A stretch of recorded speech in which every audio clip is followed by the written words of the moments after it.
सांसद जी भी हमारे साथ में हैं और उस दिन आपने बहुत बढ़िया, तो 5 मिनट में कुछ बताइए आप हमारे बारे में बोलूं सब। मैं माननीय जगन्नाथ सरकार जी जो माननीय सांसद हैं, मैं उनसे निवेदन करूंगा, आप भी एक साधारण से घर में पैदा हुए और एक सफलता की ऊंचाई आपने छुई कि आप पैदा तो वैसे सरकार के घर में हुए आप नाम से, लेकिन सच में जो सरकार बने उसके लिए राज क्या है, थोड़ा वो बताइए आप। ठीक, प्रणाम गुरु जी। मैं एक अति साधारण उधर पश्चिम पूर्व बंगाल, अभी जो बांग्लादेश था, वहाँ पिताजी का घर था। अच्छा, जो अभी बांग्लादेश है वहाँ अपना घर था। हाँ। अच्छा,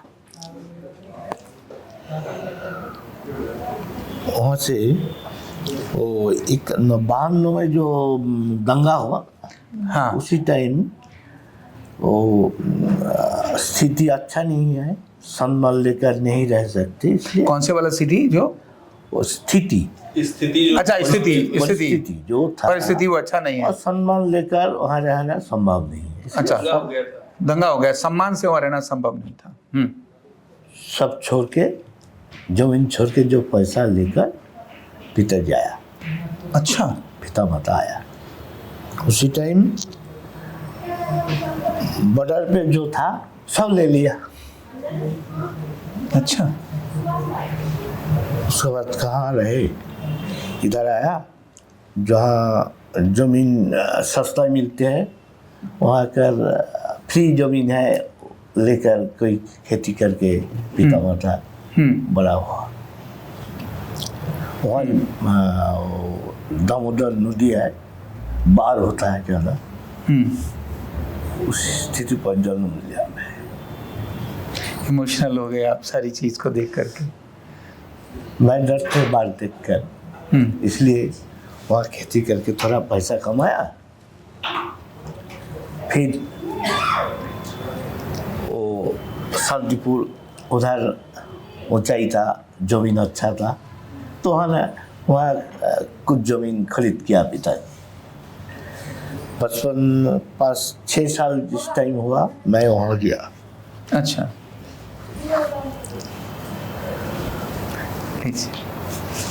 ठीक है।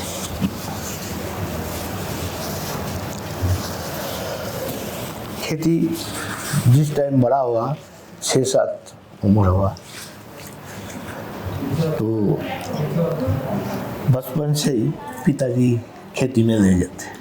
अच्छा, लेकिन वहाँ प्राइमरी विद्यालय था, वहाँ भर्ती भी किया, लेकिन स्कूल जाने का मना नहीं है।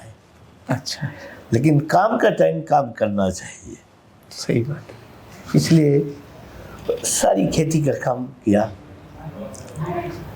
स्कूल का टाइम जल्दी जल्दी नहा के स्कूल में जाते, छोटा था, वहाँ पढ़ाई किया। उसके बाद क्लास 8 तक वहाँ बगल में एक वो स्कूल था, वहाँ पढ़ाई किया।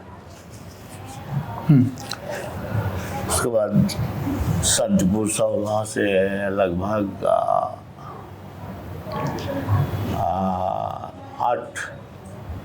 7-8 किलोमीटर वहाँ साइकिल लेकर आते, कभी कभी अच्छा, भागदर से भी आते। अच्छा, फिर बचपन से ही मन में ये था, ये हमारा देश पराधीन था, पिताजी साक्षर ज्ञान नहीं था पिता माता का। अच्छा, पूरा निरक्षर था, लेकिन ज्ञान था, धार्मिक भी था। सारी नीति ज्ञान पिताजी बोलते, वो स्वाधीनता का इतिहास जानते, गांधी जी क्या क्या गलत किया, ये सारी बोलते। वो मेरा बड़ा सिक्का है पिता। ठीक बात है तो मेरे भी मनसा ऐसा ही था कि देश के लिए मैं कुछ देश के लिए कुछ करना है। खुदीराम जैसा किया। अच्छा मैं उसी टाइम रहे तो मैं भी लड़ता, अच्छा, ऐसा मनसा था।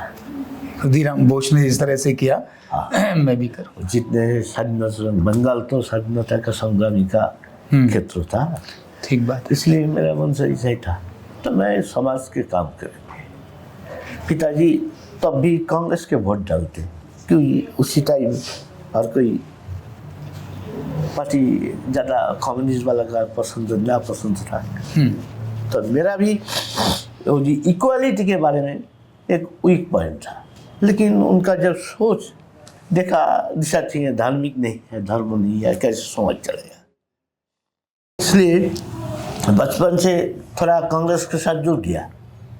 स्कूल में उसमें मेरा वोट भी नहीं था,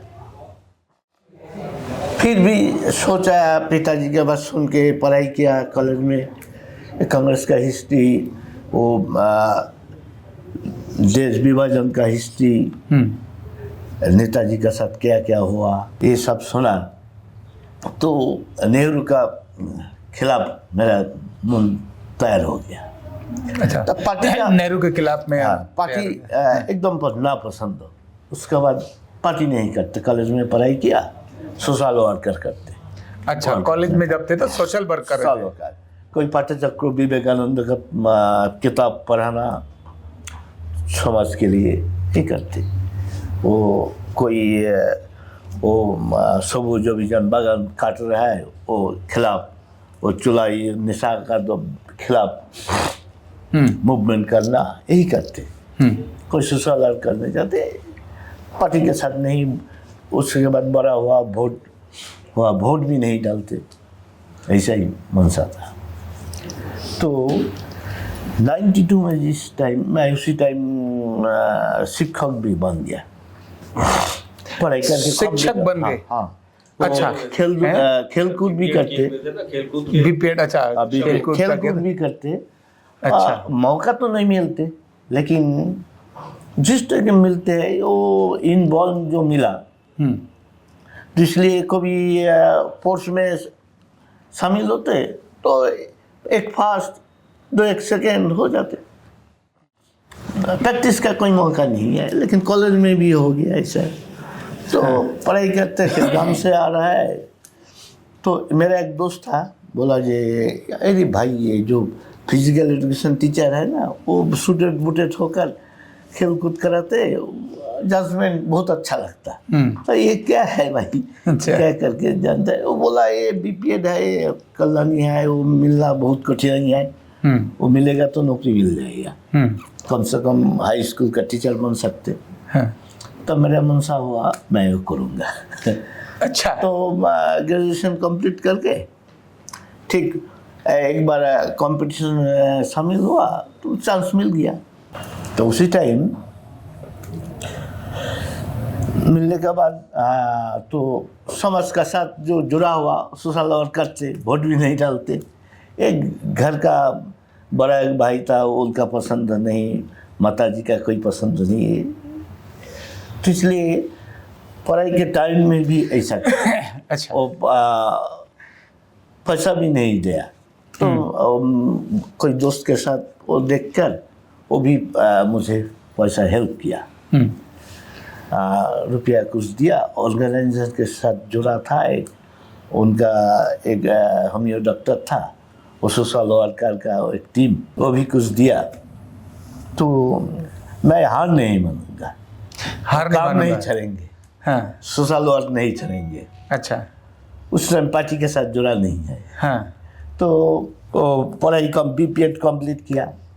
उसी टाइम बीपीएड करने के टाइम में खेल कूद के टाइम तो मिलते नहीं, कभी कभी हाडूडू बोलते, छोटा माठ से काम करके शाम जाके थोड़ा खेलते हैं। तो तालाब के पास दो बार जो घास है उनका ऊपर मैदान सा आसन जिम्नास्टिक्स करते। अच्छा, अपन मर्जी से करते। हाँ, कभी पानी में वॉल्ट मारते। उस बाद अच्छा तरह प्रैक्टिस होने के बाद जमीन में जितना नरम जमी है वहाँ कर सकते, उसके बाद अच्छा प्रैक्टिस हो गया तो सभी जगह पर कर सकते हैं। भॉल समरसॉल, बैक समरसॉल, जिम्नास्टिक वाला सारा पूरा कार्ट व्हील और हैंड स्टैंड, हैंड वॉकिंग, अच्छा। ये सब कर सकते हैं। बात है। तो फिटनेस बहुत था।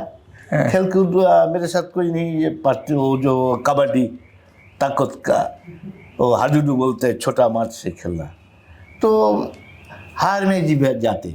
कोई कंपटीशन के खेल में अच्छा ही खेलते हैं।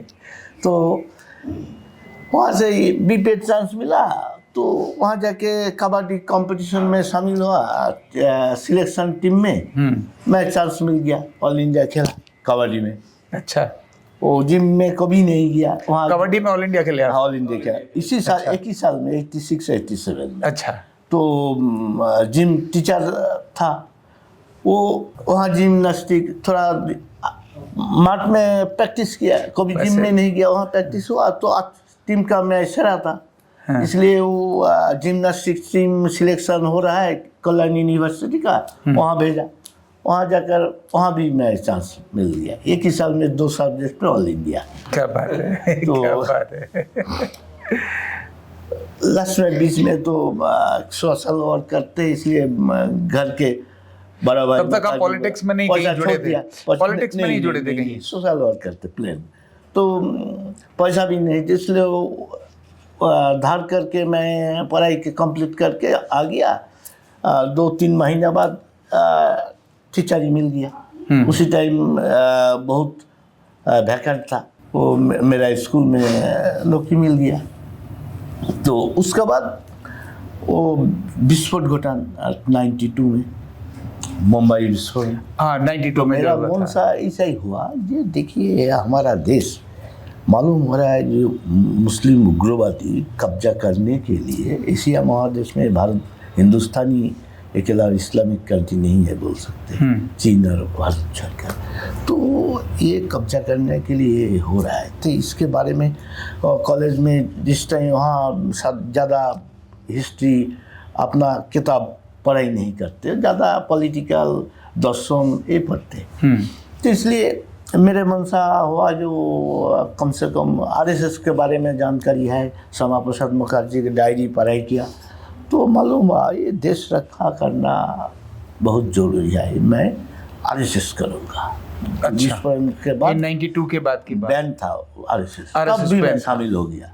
अच्छा, अलग नाम लेकर। अच्छा, और नौकरी जाएगा तो क्या है, शादी तो नहीं किया। अच्छा। तो वहाँ आरएसएस में अच्छा लगा, आरएसएस के काम किया 22 साल। फुल टाइम स्कूल छोड़ के पूरा टाइम वहाँ ही थे। प्रचारक नहीं थे क्या? प्रचारक नहीं थे, प्रचारक निकलने के लिए अप्लाई किया, स्कूल छोड़ा नहीं। अच्छा। वो कम्युनिस्ट वाला स्कूल था, बोला आप आरएसएस करते जानते, लेकिन आपको छोड़ने के बाद इसको नुकसान हो जाएगा, छोड़ेंगे नहीं। तो परमिशन नहीं दिया, 2 साल के अनुमति मांगा, मैं नहीं दिया। तो आप जो कर रहे हैं यहाँ नौकरी करके कीजिए, हमारा कोई इसके बाद कोई आपत्ति नहीं है, ठीक है, इसलिए नहीं छोड़ा। बाद में शादीशुदा करने की मंशा तो नहीं। 20 साल आरएसएस, कितना साल आरएसएस? 22 साल। 22 साल 22 आरएसएस साल करने के बाद बीच में 12 साल बीजेपी में कैसे आ गए आप?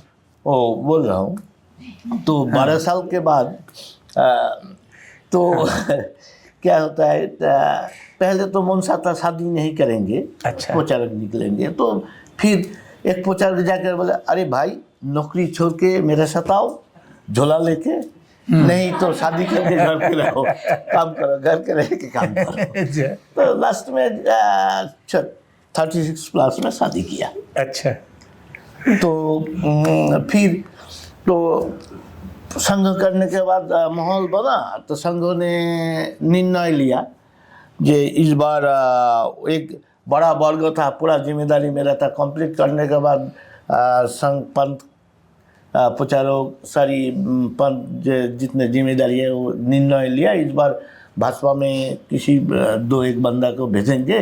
तो मालूम हो रहा है जगन्नाथ सरकार का सिद्धांत तो ले लिया। तो मुझे पंथ प्रचारक, अभी जो क्षेत्र प्रचारक रमादा है, मुझे बोला ये तो हमारा तरफ से ये निर्णय लिया, आपका पार्टी में भेजेंगे, का आप मतलब है आप पर एक सफलता मिलेगा। तो मैं तो बोला पार्टी तो मैं नापसंद था, वोट भी नहीं डालते, अभी डालते क्यों, हिंदुत्व आ गया इसलिए वोट डालते।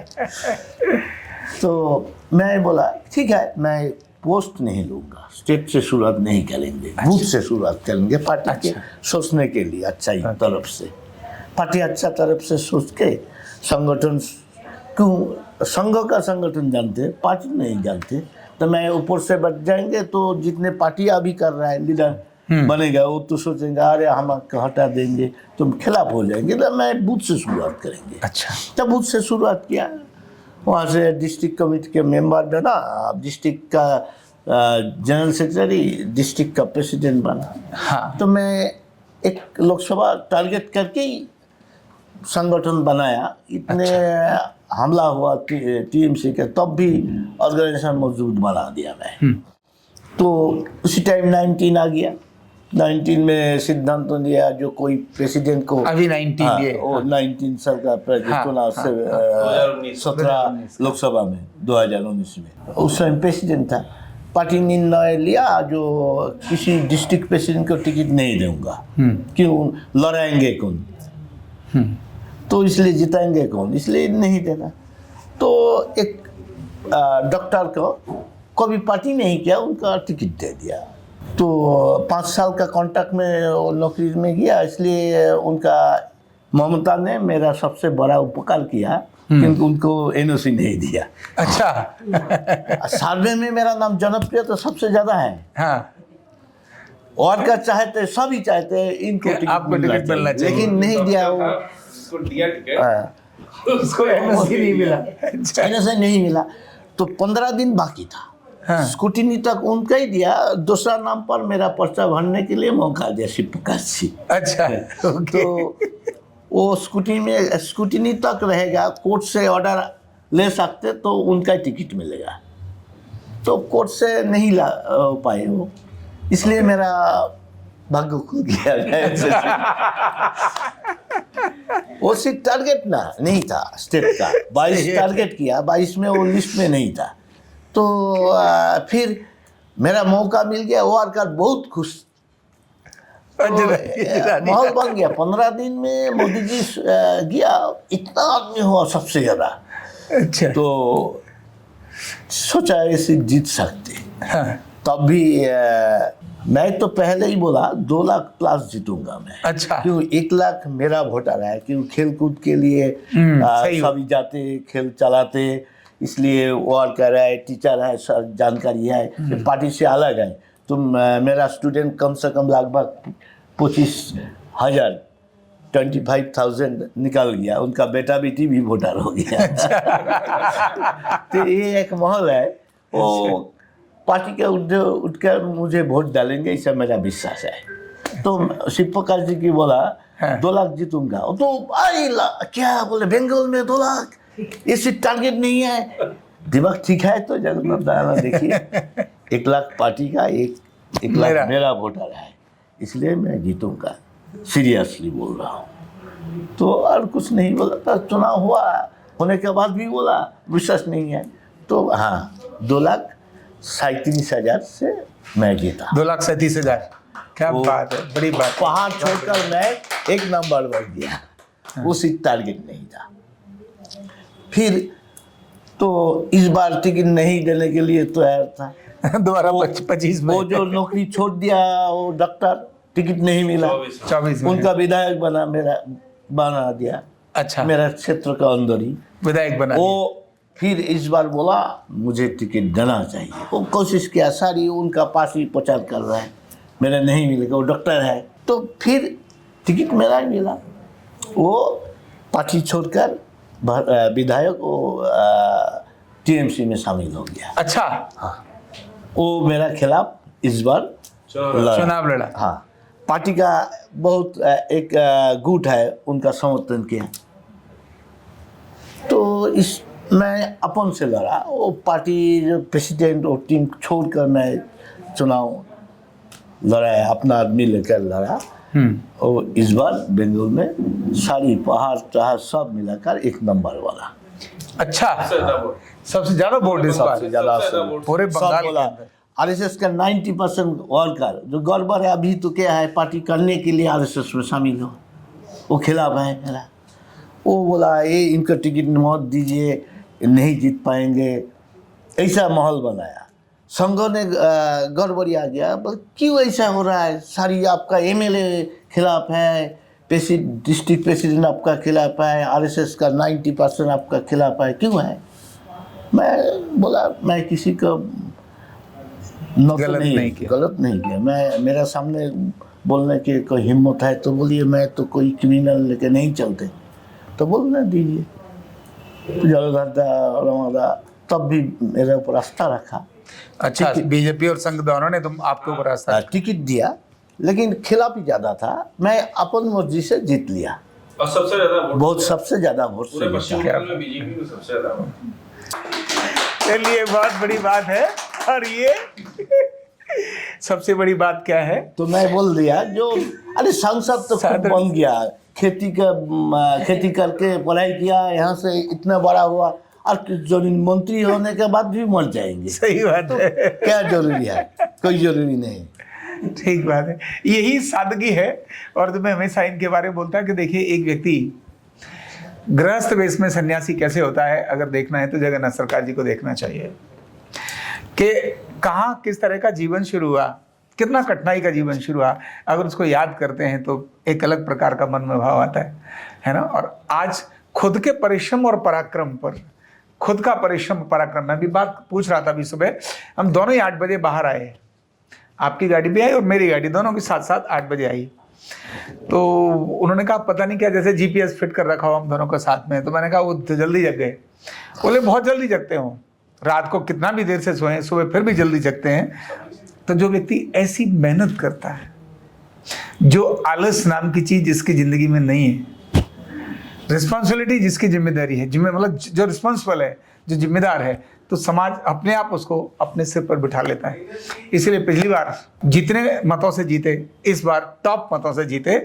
जबकि कहने वाले, विरोध करने वाले कुछ लोग और भी मैनिपुलेट किए जाते हैं, विरोधी नहीं होते वो, पर मैनिपुलेट किए जाते हैं कि सब विरोधी हैं, सब विरोधी हैं। कोई एक व्यक्ति ने कहा, जो इसका स्वार्थ टकराता है, वो कहता है सब विरोधी हैं। सब विरोधी नहीं होते तो फिर टॉप क्यों होते? तो ऐसे जगन्नाथ सरकार जी, आपने जबरदस्त बात बताई। को वाइस की सुरक्षा मिली हुई है। अच्छा, 16 सीआईएसएफ के जवान हैं जो कुछ 9 घर को पूरा सुरक्षा घेरे रखते हैं और 7-8 सर के साथ रहते हैं। लेकिन सर की ऐसी सादगी है कि सर किसी को यहाँ लाते नहीं। यहाँ जो खुद ही गाड़ी चला के लेकर यहाँ जो पीएसओ मिला हुआ है दिल्ली सरकार का, उसको भी लिख के दिया हुआ है कि अभी हमको कोई सुरक्षा नहीं चाहिए आपसे अलग, और वहाँ के लोगों को लाते नहीं है। और कल पार्लियामेंट से सर पैदल ही आ गए घर तक। लो। सर ने कहा हमें कोई दुश्मन ही नहीं है, मेरा कोई दुश्मन नहीं है, और स्वास्थ्य के लिए चलना बड़ा जरूरी है। तो इसीलिए यहाँ आप सोचिए, नियमित ट्रीटमेंट लेते हैं। तो आज हमने आपसे आपके बारे में जाना, और आपने इतना बढ़िया, सच में ये जानने के बाद एक प्रेरणा मिलती है। जब हम किसी व्यक्ति को बड़े स्थान पर देखते हैं तो ऐसा नहीं है वो किसी घर में पैदा हुआ था, वहाँ पर बड़ा हो गया, वो एक अलग था, वो वहाँ टिक नहीं सकता। ये ऑर्गेनाइजेशन के साथ मैं 2 बिजनेस खड़ा किया। अच्छा, एक पहले वो डेकोरेटिंग जो है ना, वो बड़ा भाई को दे दिया मैं पूरा। अच्छा। नौकरी पैसा से वो तैयार किया, वो संगठन के साथ वो भी किया, वर्कर देकर किया, मैनेजर दे के बना दिया। अच्छा, फिर बड़ा भाई को दे दिया, वो उनका घर का इनकम वही है। फिर भी एक फिशरी खोला, मैं पीएफ का पैसा देकर तालाब बना के फिशरी किया। अच्छा, पहले तो लोग बोलते हैं यार टीचर का दिमाग खराब हो गया, पैसा नुकसान जाएगा। टीचर हमारा प्रधान शिक्षक भी मना किया, लेकिन सुना नहीं, क्योंकि मेरा पास खर्चा ज़्यादा होते, ठीक बात। तो इसलिए पैसा चाहिए।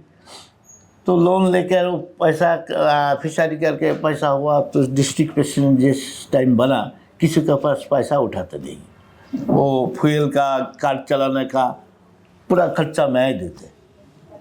क्या बात है। अभी एमपी सांसद बनने के बाद वो पूरा नुकसान हो गया, छोड़ दिया, जो ठीक छोड़ है। दिया, बोले अब मैं बहुत बहुत जो होगा होगा वो नहीं करेंगे, ठीक बात है, चलिए छोड़ दिए।